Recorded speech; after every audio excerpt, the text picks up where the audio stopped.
Comment osent-ils? Comment ces hommes politiques osent demander aux gens de travailler jusqu'à 67 ans? C'est infaisable. Et ceux qui ne le feraient pas, paf, des malus pension. Je trouve ça vraiment un scandale. Et aujourd'hui, je vois qu'on veut rechercher des milliards d'euros, je veux dire, dans la sécurité sociale. On parle de 2 milliards en moins pour les pensions. Moi, quand j'entends que Jean-Louis Boucher veut, par exemple, vraiment que le travail de nuit ne serait plus surpayé jusqu'à minuit. Franchement, donc ce sont des centaines de milliers d'infirmiers, d'infirmières, des travailleurs de la logistique. Tous ces travailleurs qui travaillent la nuit n'auraient plus des sursalaires, quoi.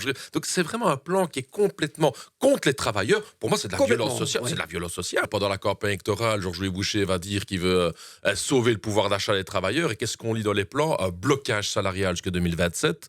Retirer le gaz et l'énergie de l'index. Oui. L'indexation, alors que c'est un des mécanismes qui a le plus contribué à l'inflation, on va toucher le pouvoir d'achat des travailleurs. Je trouve ça vraiment un scandale. Tant que les partis de l'Arizona, Bardo Weaver, Jean-Louis Boucher veulent augmenter la TVA de 6 à 9% sur des produits aussi importants que le lait, la viande, etc.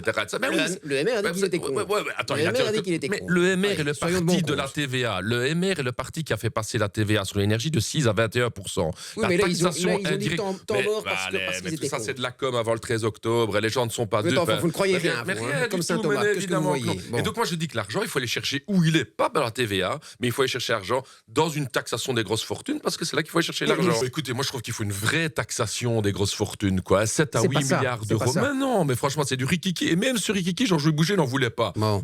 Lui, c'est facile, avec ses 18 000 euros bruts par mois, c'est tranquille. Hein. On est président. Oui, mais on est président du MR, on a plein d'argent, c'est pas un problème. Mais pour demander aux travailleurs de payer, là, le MR est le premier à venir. Ce n'est pas un arrêt des négociations, il faut le dire aux gens qui nous écoutent aujourd'hui. C'est une pause. Une pause, pourquoi?